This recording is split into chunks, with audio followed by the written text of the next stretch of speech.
Hey, what's happening everyone? Journeyman here and welcome to another Football Manager 2018 trailer reaction video. So today, I just notification literally moments ago that they've released the video for the matchday experience. This is the one that I've been waiting for the most. Obviously, there's been a lot of talk in the community and with side games about the updated match engine. So without further ado, let's jump straight into the video. I'm very excited to see what changes they've made this year and see what improvements they've made as well. This is blurry. Let's try and fix that real quick. For some reason it goes to 720. My internet's pretty terrible, but it shouldn't be that bad. Here you go. That's much better. Welcome to FMTV. My name is Joe Tomlinson. Match day, the most important day of the week. To managers, it's either the best or the worst day, depending on the result. In Football Manager 2018, there are a number of innovations that make match days more immersive and authentic no matter what the result. Let's start with the match preview, which has been redesigned for this year. You'll notice that a lot of the information that was previously present has been made more graphical and greater prominence has been given to information directly relating to the match you're about to play. Okay, so let's go take a look at that real quick. So things have been moved around. Nothing much has really changed, though. I know it's the topic got stat back. I'm sure we'll talk about that in just a few moments.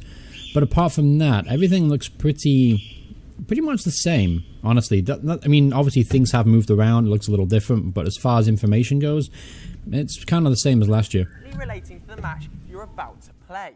Part of your opposition scouting report has been brought into the preview too, so you can view their strengths and weaknesses just before you select your team. There's also a dedicated panel for your team's fixtures, which sits alongside the league table, league fixtures and media panels that already existed in the match preview. The match flow, the screens you visit before the match, have changed quite dramatically this year. For a start, you have a tactics meeting which may happen the evening before the game or may happen on the day of the match itself, depending on what level you're playing at. But once you're into the match day level, Okay, so that's actually pretty good.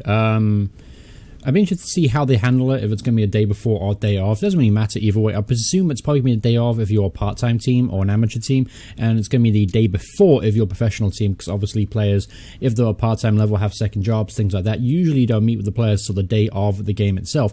So that's probably how it's going to split.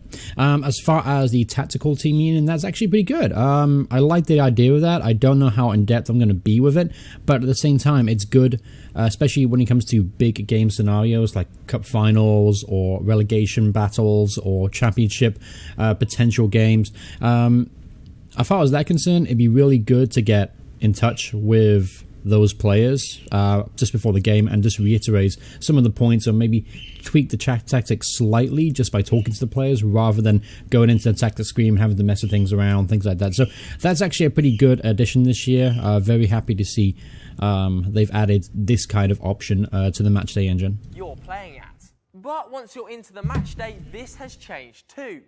With the new graphics engine in place, which we'll talk more about later, it gives us more possibilities to show what we call cutscenes. These could be players warming up in different ways, different stadium shots, and some secrets we will let you discover for yourself. I mean, really? Cutscenes? That's something FM did not need this year. But we'll wait. Well, I guess I'll reserve judgment until I see it in person.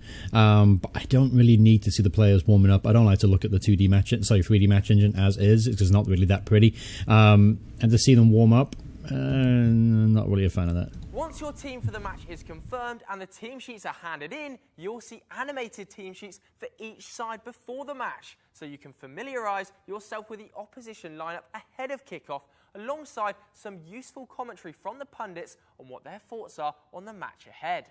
Next, you're taken to the dressing room to conduct your team talk. This is now done in a more intuitive way than the previous system. The tone system has been retained, but there are more contextual team talk options than before that often integrate statistics and data into what you tell the players before kickoff. Once you've talked to the team, you're presented with a summary of your squad's reactions to your comments. You can then speak directly to the different areas of your squad, defenders for example, and deliver a secondary message to them. You can also choose to talk to individual players. Their response is displayed underneath the overall squad's reaction. For those of you who'd prefer to let your assistant do the talking, the option exists to hand the team talk over to your assistant. During halftime and full-time team talks, stats and analysis from the match is displayed on rotation at the top of the screen. Then it's on to the pre-match tunnel interview, should a media source want to talk to you before the game. At halftime, you receive a review of... Alright, so let's go over the team talk stuff real quick, because it looks like it's completed that section of the video. So, I really like the way this looks. I like the fact they've added the graphic here that they can see in the locker room itself. As far as those options, though, addressing, nothing really has changed. It just made it look a little bit different this year. What has been good, though, is they have kind of made things a bit more one-screened in the sense that the opposition instructions at the top here of the screen itself. And obviously, there's also a stat analysis, too, for criticizing or praising players based on their performance. So from that perspective... I mean, it looks nice. It looks much more refined this year. Apart from that, though, I mean, it's a lot of the same information, just differently prepared for you. All right, start off here, shall we? This is updated at full time and also includes a summary of the result of the game. At half-time, you receive a review of the first half's action, including the match events, match stats, and notable performers. This is updated at full time and also includes a summary of the result by a pundit.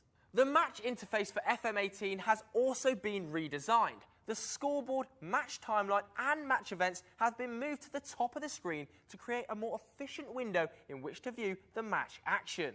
Underneath these, you'll notice 4 in-match tabs: pitch, tactics, analysis and updates.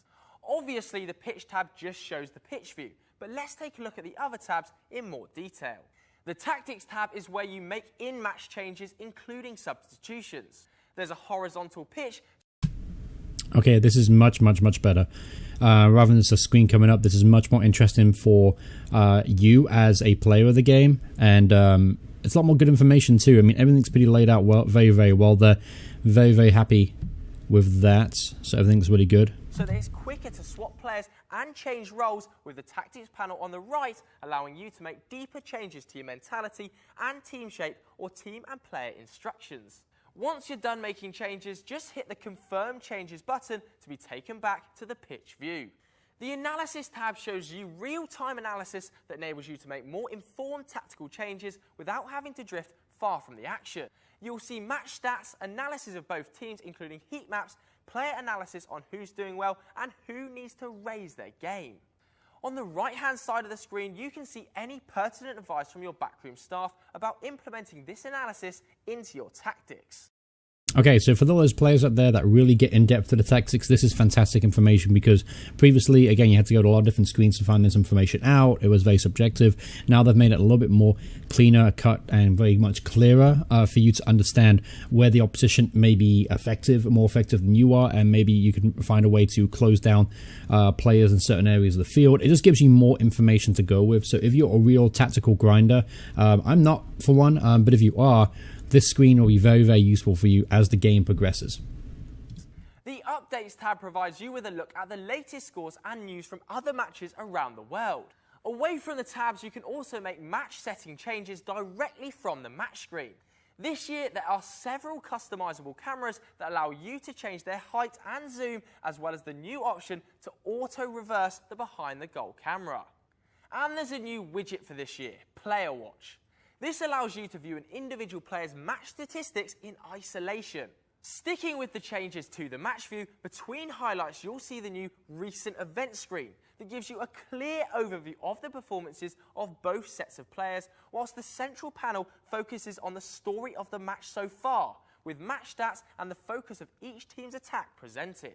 Finally, shouts have been redesigned so that you can change your team's mentality and team shape in addition to communicating with your players from the touchline. So, I've kept you waiting long enough. A huge change with Football Manager 20 Here we go. is the Here's the money shot. introduction of a new graphics engine. For those of you that like tech speak, this now supports DirectX 11 on PC, whereas the previous engine had only supported DirectX 9. The lighting within the engine and the textures of the pitch have been significantly enhanced to make the match action look better than ever, and also makes it easier for the match view team at SI to make changes in the future. It's Not just the background tech that has improved, but the graphics have too. Our art team have worked closely with our sister studio at the Creative Assembly this year to improve the player models and stadiums. There is now more variation between one player to the next in the match engine. This affects how a player moves around the pitch and operates on the ball, which leads to a more authentic portrayal of the players during a match as a result. Stadiums have been greatly improved. Alright, let's talk about the match engine before we move on to stadiums. Now, the stadiums were actually the first thing I noticed. There's been a lot of changes there. Obviously, they're very generic stadiums, very unrealistic stadiums too in the previous versions. The other way, these stadiums look absolutely fantastic, very realistic. Love the way they look, and it's good to have a little bit more depth and differences between the sides. As far as the match engine goes, it does look a lot cleaner, much more polished, I guess the word would be. As far as player movement, though, I've noticed as you were watching there was still... I'm going to turn him off a little bit here. There's still issues of him. Look at the float. Like, there's still players floating across the ground here. That's obviously... I think it kind of really diminishes the match engine itself. I mean, look, this is a perfect shot here. I noticed. Like, see that float? That's not, the player isn't connected to the pitch, so it's very hard for me to be very impressed with the graphical. Obviously, it's much cleaner, looks fantastic. I noticed the animations of the goalkeepers have changed too, which is great because goalkeepers needed a huge upgrade as far as animations go. But overall, looks more polished, looks a little bit cleaner. Pretty much exactly what I expected from them this year. Let's go and pause that because we're talking about stadiums now. So let's go into this, and then we'll stop it again in a few minutes and then talk about what changes they've made here. Okay, so let's wheel back. Where were we? About here. Stadiums have been greatly improved too. They now look sharper, with more features included in and around the stadium, and there's more variety in the types of stadium as well. You'll feel more of a difference between the size and scale of a 70,000-seater stadium and a 7,000-seater one. Also, some of the cutscenes show the stadiums off, so you'll be able to get a better view of where you play the matches.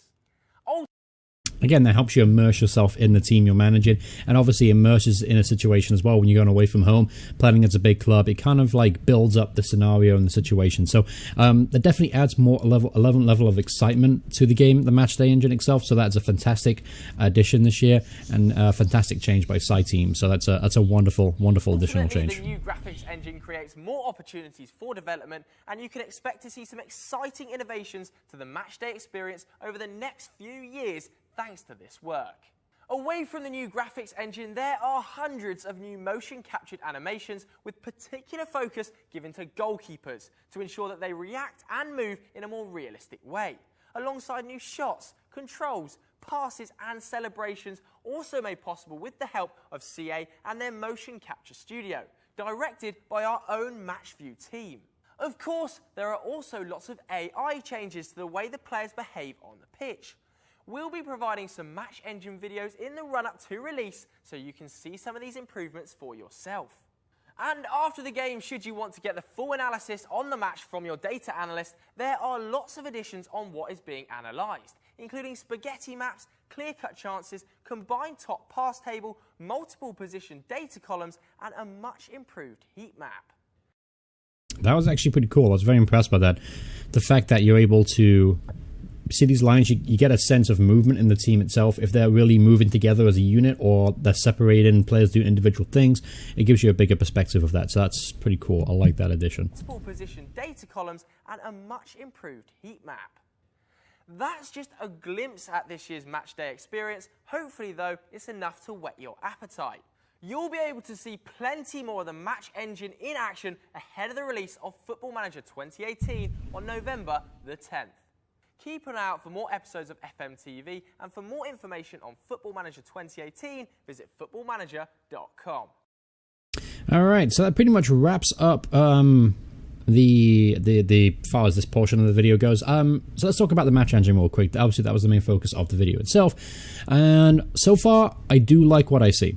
Now, I was a bit critical a second ago about the player movement and things like that. Obviously, this is a work in progress. They'll probably refine that in the upcoming months, and as he mentioned, upcoming years as well. I don't expect too much of a dramatic change between FM17 to FM18. Obviously, it looks more polished. The player movements are better. There's more animations, things like that. So, and we're going in a very positive direction. I think when you'll see the difference, it'll be in the next couple models of the game, FM19, 20, 21. That's when you see greater graphical appreciation on the screen. But for right now, some of the changes, the subtle changes they've made, has been definitely a welcome addition, especially with the stadiums addition, or the changes there. As far as goalkeeper animation goes, that's great, because goalkeeper animation was definitely a huge issue for the match engine, for the 3D match engine of Football Manager in the last couple of versions. And honestly, it's been a sticking point for a lot of people that are angry about Football Manager, the fact that those animations exist, and obviously it causes a lot of really, really stupid goals. You can look up Football Manager fails all over the internet, and it'll be because of goalkeeper animations or player animations that are just completely mess with the game engine itself, and it really destroys the immersion and the enjoyment of the game. So the fact that they are putting a lot of emphasis and effort into the match engine is a good sign, because obviously, I mean, I always use 2D match engine because I can't stand the 3D match engine. This year, I think I'm going to switch over to 3D because I do like the changes they've made, and I want to see a bit more of the direction they're going in. Because it looks like right now they're focusing primarily on animation, player movement, and that's obviously what those those interface cameras work. You know, we strap people up and